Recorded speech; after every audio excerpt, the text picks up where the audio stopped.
নমস্কার, পিকু রেগুলার ডায়েরিতে আপনাদের অনেক অনেক স্বাগত। আশা করছি আপনারা খুব ভালো আছেন। তো প্রতিদিনের মতো আজকেও নিয়ে চলে এসেছি নতুন একটা রেসিপি। আজকে বানাবো আমি বেগুনের একটা ভেজ রেসিপি। আজকে বানাবো বেগুন কালিয়া। বেগুন দিয়ে এরকম একটা রেসিপি আপনারা বাড়িতে যদি বানিয়ে দুপুরে গরম ভাতের সাথে খান, এর স্বাদ ভুলতে পারবেন না। আর এটা দেখতে এতটাই লোভনীয় হয় যে যারা বেগুন খায় না তারাও একবার ট্রাই করতে চাইবে। তো দেখে নিন কীভাবে বেগুন কালিয়া বানাচ্ছি। ভিডিওটি শুরু থেকে শেষ পর্যন্ত দেখতে থাকুন। এখানে আমি নিয়েছি দুটো বড় সাইজের বেগুন। এখানে আপনারা ছোট বেগুনও ইউজ করতে পারেন। প্রথমে আমি ছুরির সাহায্যে বেগুনটাকে পিছনের দিক দিয়ে আর মুখের দিক দিয়ে বেশি করে কেটে ফেলে দেব।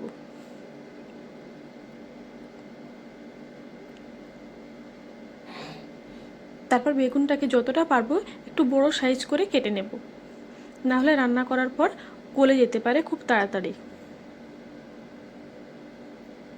বেগুনটা কাটা হয়ে গেলে এরকম এক একটা পিস নিয়ে আমি ছুরির সাহায্যে এরকম চিড়ে নেব ভালো করে, যাতে ভেতর থেকে ভালো করে কুক হয়ে যায়, অনেক ভালো করে মশলা ঢুকে যায় আর বাইরে থেকে একদম গোটা থাকে।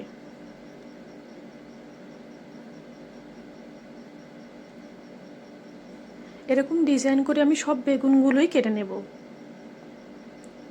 সব বেগুনগুলো কাটা হয়ে গেছে। এখন এটাকে ভালো করে একবার ধুয়ে নিয়েছি, নিয়ে জল ঝরিয়ে নিয়েছি। এখন এখানে পরিমাণ মতো লবণ দিয়ে দিলাম, আর দিয়ে দিলাম 1 টেবিল স্পুন মতো হলুদের গুঁড়ো, আর দিয়ে দেবো 1 টেবিল স্পুন মতো লঙ্কার গুঁড়ো। আর বেগুনের স্বাদকে আরও একটু বাড়ানোর জন্য দিয়ে দিলাম সামান্য চিনি। এরপর হাতের সাহায্যে বেগুনের সাথে সমস্ত মশলা ভালো করে মেখে নিতে হবে।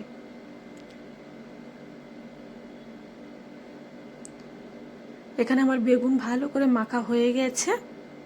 এখন এটাকে 5 মিনিট মতো এরকম রেখে দেব। আর চলুন বেগুন কালিয়া বানাতে সামান্য কিছু মশলা নিয়েছি, এটা দেখে নিন। এখানে নিয়েছি দুটো বড় সাইজের পেঁয়াজ, যেটাকে চপ করে কেটে নিয়েছি। আর এখানে নিয়েছি 15টা মতো কাঁচা লঙ্কা, এটাকেও চপ করে আমি কেটে নিয়েছি। এখানে লঙ্কাটা আপনারা আপনাদের পরিমাণ মতোই দেবেন। আর এখানে আমি দুটো বড় সাইজের টমেটো ভালো করে চপ করে কেটে নিয়েছি। আর এখানে 6 থেকে 7টা কাঁচা লঙ্কা চিড়ে নিয়েছি। আর নিয়েছি সামান্য ধনেপাতা আর আদা আর রসুন একটু পেস্ট বানিয়ে নেব আমি এখানে। সমস্ত মশলা আমার রেডি হয়ে গেছে।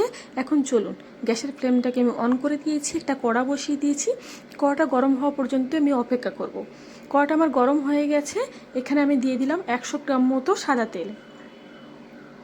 বেগুনটা এখানে আমি একদম ডুবো তেলে ভাজবো, তাই 100 গ্রাম মতো তেল দিয়ে দিলাম। এখন হাই হিটে রেখে আমি বেগুনগুলোকে ভেজে নেব। যেহেতু হাই হিটে থাকবে তাই 1 মিনিট পর পর আমি উল্টে পাল্টে বেগুনটাকে লাল লাল করে ভেজে নেব।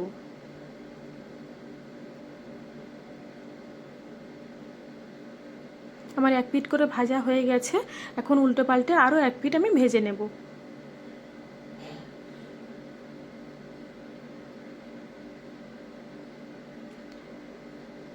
এখানে বেগুনটা আমার ভাজা হয়ে গেছে।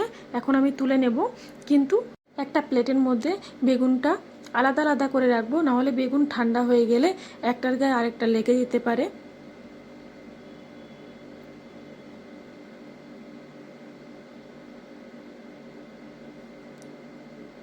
দেখুন বেগুনটা আমি এরকম আলাদা আলাদা করে তুলে নিয়েছি। এখন একই তেলে আমি বাকি বেগুনগুলোও ভেজে নেব।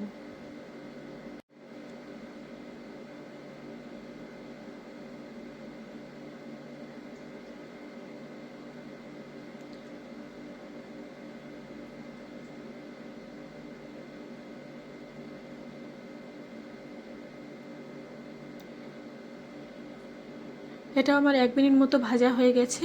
আবার উল্টে দেব, দিয়ে আরও 1 পিঠ আমি ভেজে নেব।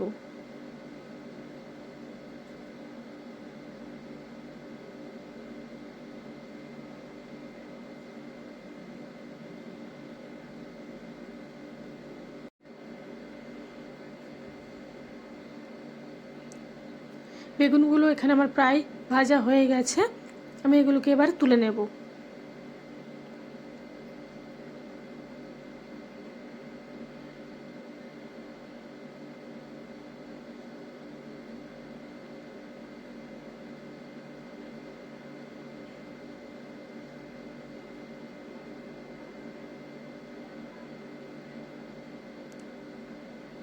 আর এই কড়াটার মধ্যে যে মশলাগুলো পুড়ে গেছে, কালো কালো হয়ে গেছে, এগুলোকে আমি ভালো করে খুন্তির সাহায্যে ক্লিন করে নেব। আর এই সময় গ্যাসের ফ্লেমটা আমি পুরোপুরি অফ করে দিয়ে ক্লিন করব।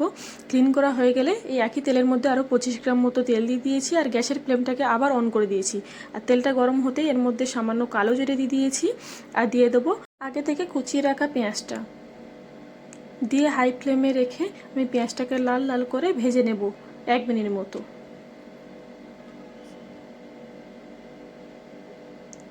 এরকম অনবরত নাড়াচাড়া করে আমি পেঁয়াজটাকে লাল লাল করে ভেজে নেব।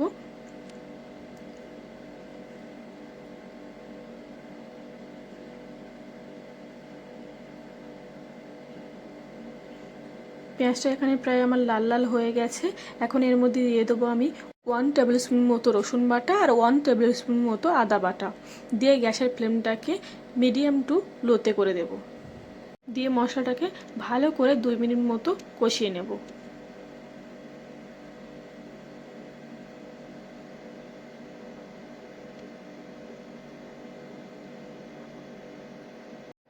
মশলাটা আমার এখানে প্রায় কষানো হয়ে গেছে।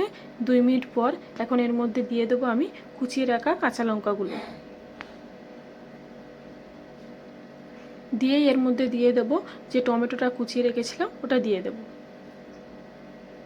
দিয়ে আরও 1 মিনিট মতো অনবরত নাড়াচাড়া করে টমেটোটাকে একটু নরম করে নেব। টমেটোটা একটু নরম হতেই যে বোলের মধ্যে আমি বেগুনটা মেখেছিলাম ওর মধ্যে একটু মশলা ছিল, ওটা ধুয়ে সামান্য জল আমি দিয়ে দিলাম। এখানে আমি আলাদা করে আর মশলা অ্যাড করব না। নুন ঝাল মিষ্টি পরে আমি চেক করে যেটা লাগবে সেটা দিয়ে দেবো। আর এখন আমি দিয়ে দিলাম 1 টেবিল স্পুন মতো জিরের গুঁড়ো। দিয়ে মশলাটাকে আমি ভালো করে কষিয়ে নেব। আর এখানে কালারের জন্য দিয়ে দেবো সামান্য কাশ্মীরি মির্চ। দিয়ে মশলাটাকে ভালো করে হাই হিটে 2 মিনিট মতো কষিয়ে নেব, যতক্ষণ না মশলার উপর দিয়ে তেল উঠে আসছে। এখানে আমার মশলাটা প্রায় কষানো হয়ে গেছে, উপর দিয়ে তেল উঠে এসছে। এখন এর মধ্যে দিয়ে দিলাম সামান্য চিনি। দিয়ে মশলাটাকে ভালো করে আরও 1 মিনিট কষিয়ে নেব।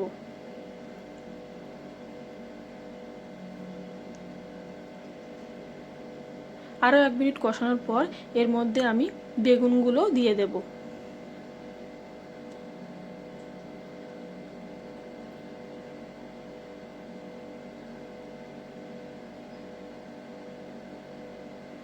সমস্ত ভাজা বেগুনগুলো আমি আলাদা আলাদা করে দিয়ে দিলাম। এরপর এর মধ্যে দিয়ে দেবো সামান্য জল। বেশি জল দেওয়া যাবে না, তাহলে বেগুন গলে যেতে পারে। সামান্য জল দিয়ে দেবো যাতে মশলাটা বেগুনের মধ্যে ভালো করে মেখে যায়, সেরকম পরিমাণে সামান্য জল দিয়ে দেবো। এখন হাই হিটে রেখে 2 মিনিট মতো বেগুনটা ফুটিয়ে নেব। ঝোলটা ভালোভাবে ফুটে যেতেই এর মধ্যে দিয়ে দেবো আমি সামান্য ধনেপাতা আর সামান্য গরম মশলা অ্যাড করে দেব।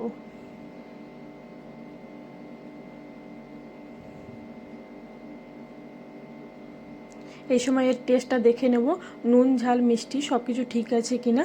আমার সামান্য নুনের পরিমাণ কম ছিল তাই দিয়ে দিলাম। আর এর উপর দিয়ে কয়েকটা কাঁচা লঙ্কা চেরা ছড়িয়েই নামিয়ে নেব আমার টেস্টি বেগুন কালিয়া।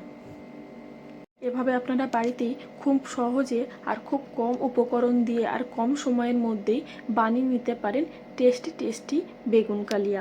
আর গরম ভাতের সাথে দুপুরে যদি এরকম একটা পদ থাকে তাহলে তো আর কোনো কথাই নেই। তো এই ছিল আজকে আমার বেগুন কালিয়া রেসিপি। ভালো লাগলে ভিডিওটি অবশ্যই কমেন্টে জানাবেন আর আমাকে উৎসাহিত করতে সাবস্ক্রাইব করতে একদম ভুলবেন না। ফিরে আসি নতুন ভিডিওর সাথে। ভালো থাকবেন, সুস্থ থাকবেন।